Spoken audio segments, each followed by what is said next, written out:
This might be a short story, but it is definitely scary and still gives me bad thoughts when I think about it.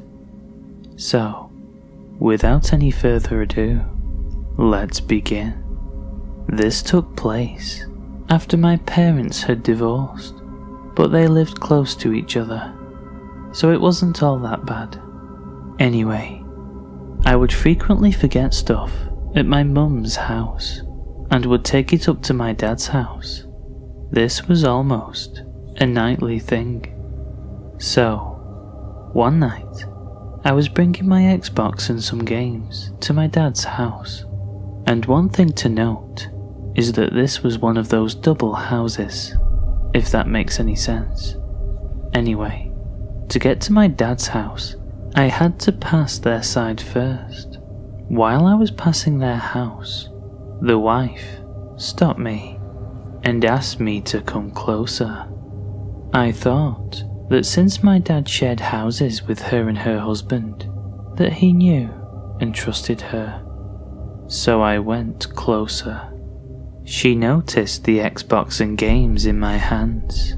"Hey, we have a bunch of fun games and little boys your age that will play with you in here.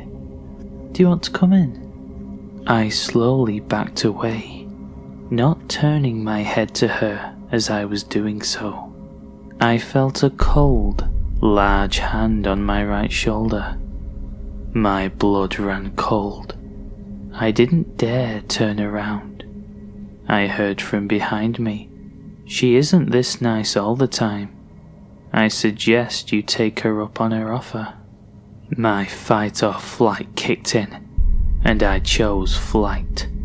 His grip wasn't all that good, so I escaped easily and ran inside. I didn't tell my dad, but I did call the police.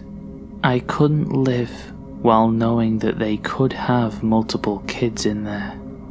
A few minutes passed and a police car showed up. 5 minutes later, the 2 officers walked out of the house with the 2 people. Apparently, they had been luring kids into their house with the promise of games and toys.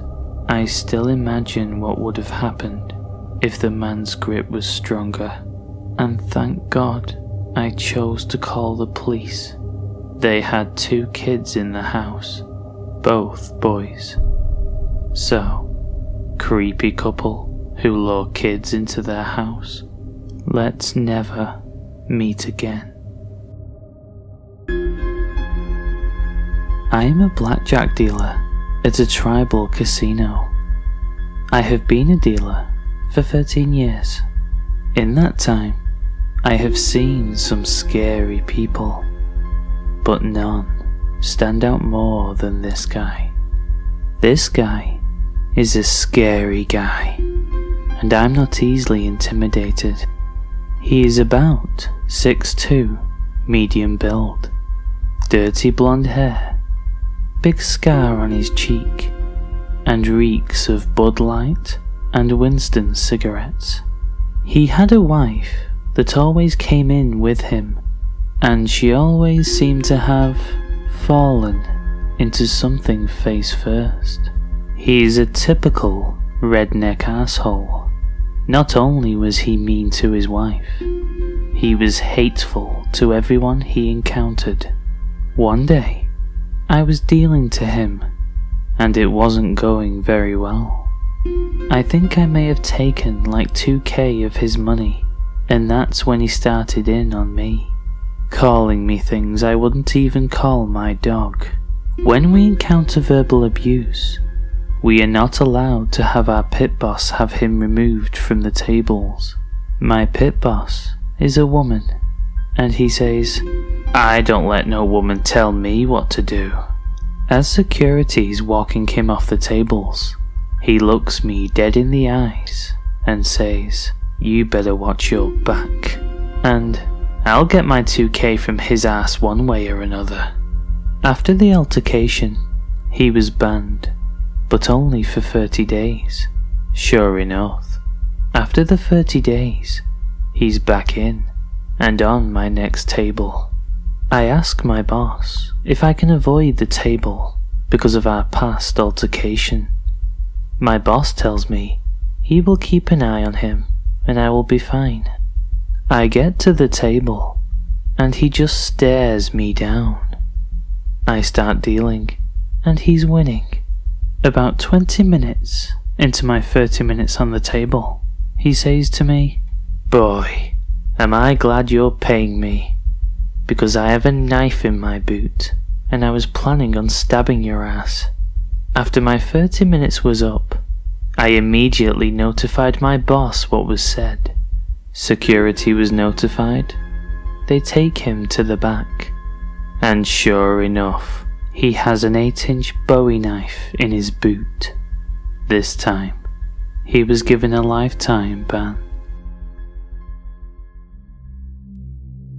This happened when I was in kindergarten, so I was about 5 or 6.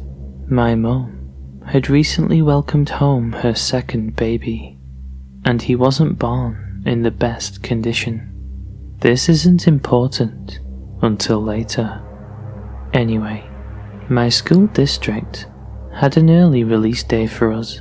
However, my mum mustn't have seen the school calendar because she wasn't waiting outside for me. My old apartment building was the kind of building where you either needed a key or to be buzzed in by a tenant. Because I was 6, I didn't have my own key, so I rang the bell. However, my mum didn't buzz me in, as she didn't know I was to be let out early. With no choice but to wait outside, I sat down on the steps and waited for my mother. It seemed only a few minutes had passed before a man walked up the steps with a key in his hand.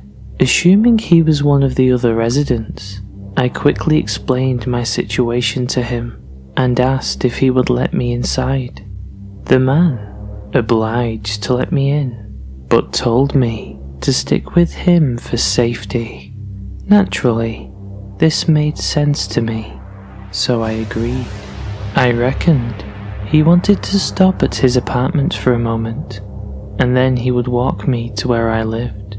He opened the door and stepped into the building. He grabbed my wrist and pulled me in behind him. It just dawned on me that it was a rather small apartment building, and my mum knew almost all of the tenants. I didn't recognize the man as one of them, but I figured he must have moved in recently. I found it weird that he grabbed my wrist, but when I tried to pull away, he only held it tighter. Once we get inside, he quickly began walking down the hallway towards the back door. At this point, I knew something was wrong, but being 6 years old, I couldn't do anything to help my cause.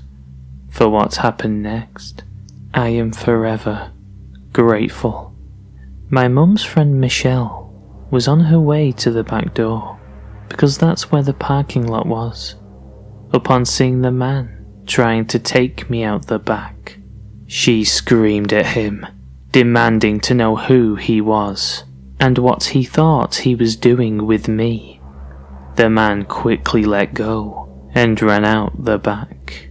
Michelle took me back to her apartment and let me wait there until my mum got home. I asked Michelle about this recently, and she told me that the man hadn't been a resident in the building. So, creepy man who tried to make off with me, you can go fuck yourself.